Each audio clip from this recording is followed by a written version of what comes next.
1982 Hialeah Shootings.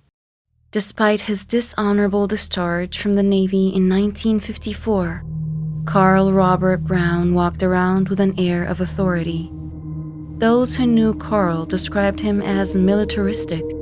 Carl moved to Miami in 1955 to attend the University of Miami, where he graduated with a degree in education. Carl met his future wife, Nancy Worthington, during his first year at the university.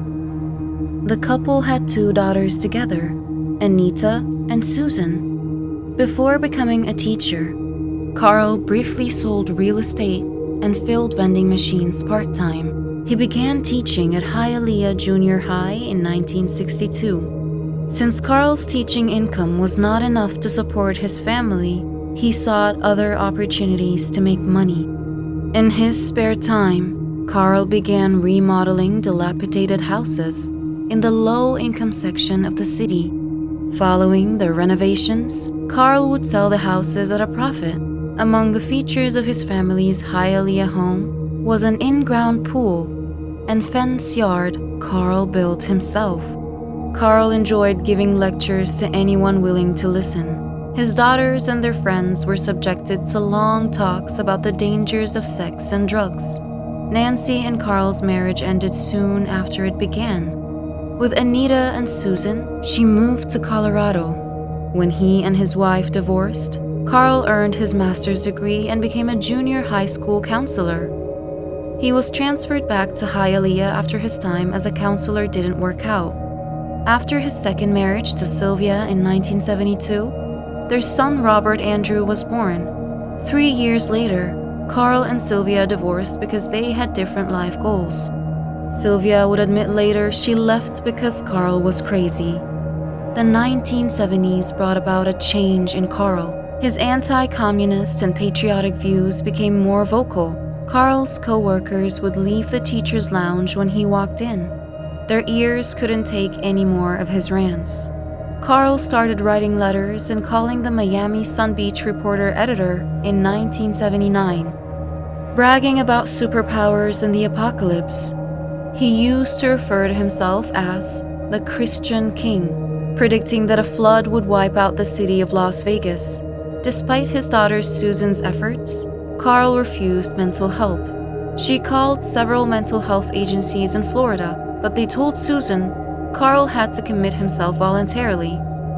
In time, Carl's behavior grew more bizarre, and he gave up driving his car instead of riding the bicycle rigged with a motor he built himself. Carl attached a large wire basket to his bike to hold his work papers.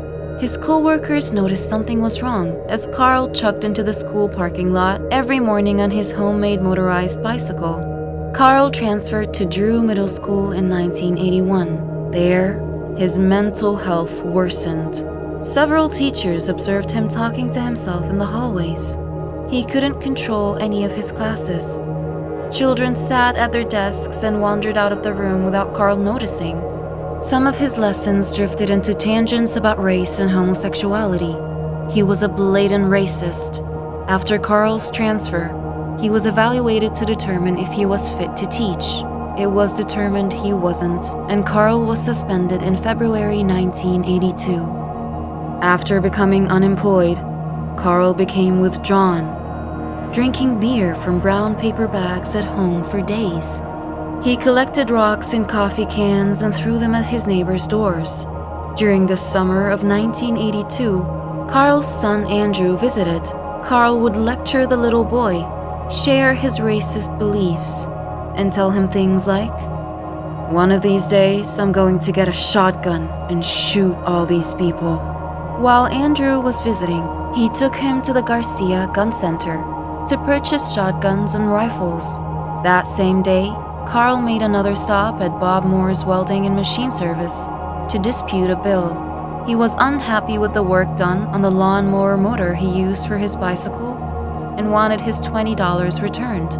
In addition, Carl was furious that the store would not accept travelers' checks as a form of payment. As Carl left the service shop that afternoon, he threatened Jorge Castelelda, the employee on duty, that he would return to shoot everyone. No one took him seriously.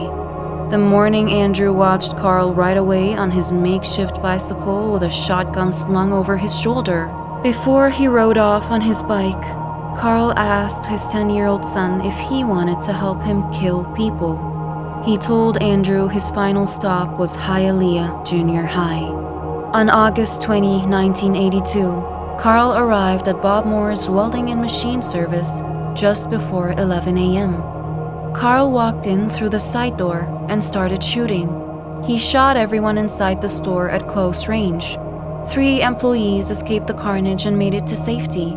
They jumped into a passing vehicle and drove to a gas station to call 911. Within moments of the rampage beginning, it came to an end.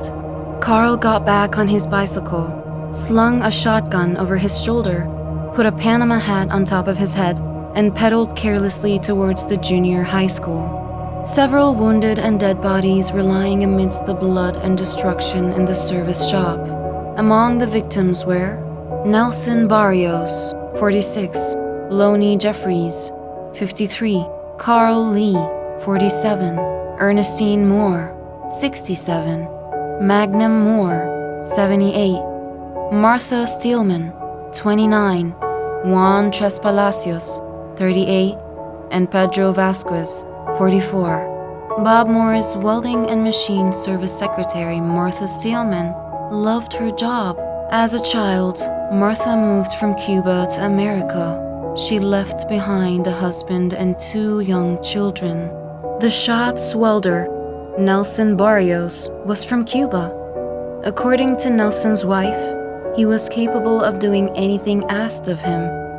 Whether it was plumbing, electrical, or woodworking, his talent and diligent work were undeniable. In addition to working at Bob Moore's welding and machine service for 15 years, Lonnie B. Jeffries was a proud grandfather. He loved being with his family more than anything. A recent grandfather, Carl Lee, was Bob Moore's office manager. Carl was born and raised in Boston, married for 25 years, and had 3 children. Pedro Vasquez was a 4-year service shop veteran working his way up to foreman. It was challenging for his daughter to accept her father's death. She kept trying to figure out why the shooter killed him. Juan Tres Palacios fled to America via Spain after 4 years as a Cuban political prisoner. A machinist by trade, he leaves behind a wife and 2 children. Magnum Moore, the store owner's uncle, helped him with the bookkeeping. A postal service employee for 40 years, Magnum was supposed to be fishing that fateful August day. Inclement weather forced Magnum to reschedule his trip. Everyone described Ernestine Moore as a caring and kind person. Whenever anyone needed something, Ernestine volunteered. A nearby shop employee, Mike K., chased Carl on his bike as he pedaled carelessly away. Mike found Ernest Hammett waving down cars desperately for help as he drove down the street. Both men tracked Carl's car, and Mike fired his weapon, hitting him in the back.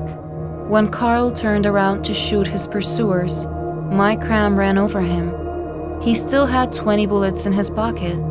An autopsy would later reveal Carl's cause of death as a gunshot. Carl's body lay unclaimed for days. In the end, Susan came to Florida to claim her father's remains. Several years ago, her sister Anita was paralyzed in a car accident and could not accompany her. Susan scattered her father's cremated remains at sea during a small ceremony. According to Susan, the man who shot and killed 8 people was not her father. The father she knew would never have done such a thing. She stated that anyone could have a mental break, as her father did. No charges were filed against Mike Crams for Carl's death. It was deemed a justified homicide. He became an overnight hero after stopping the biggest mass shooting in Miami-Dade County at the time. A week hadn't even passed, but people were already forgetting and moving on. There have been over 15 mass shootings in Florida since 2022, including 2 others in Hialeah. In the summer of 2013, Pedro Alberto Vargas began shooting from a balcony at Total Apartments in Hialeah. He set $10,000 in cash on fire in his apartment before starting his murder spree. Pedro held the hostages for 3 hours while he talked with hostage negotiators. Officers distracted Pedro, allowing the hostages to escape. A SWAT team shot Pedro, killing him on the scene. 7 people were killed, including the gunman. During a Memorial Day party that began the day before, El Mula Banquet Hall hosted a hip-hop concert on May 30, 2021. 2 vehicles stopped outside the banquet hall just after midnight and started shooting at a crowded concert. There were 23 people shot and 3 died. Police don't believe this was a random act, but a premeditated, targeted attack. In response to the gun violence, Governor Ron DeSantis offered his thoughts and prayers to the victims and their families. However, he was called on by Senator Shervin Jones to meet with Democratic legislators about gun reform. According to the senator, thoughts and prayers have been going on for years, but they haven't done a damn thing for the Black community, or any community when it comes to gun violence. A 20-year-old was arrested in September of 2021 for being the lookout for the shooter. Several weeks later, another young man confessed to the murders. As a result, the officers continued to question him even when he requested an attorney, violating his Miranda rights. As a result, even though he had given incriminating evidence in his confession, the charges against him were dropped. Every day, it feels like a story is in the news about a lone gunman who has opened fire on innocent lives.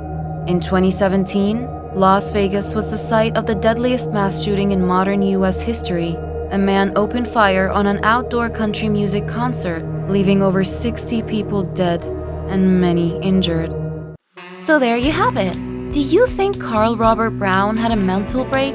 Or could he have been a cold, calculating killer, enacting revenge on those he perceived as wronging him? Let us know in the comments below.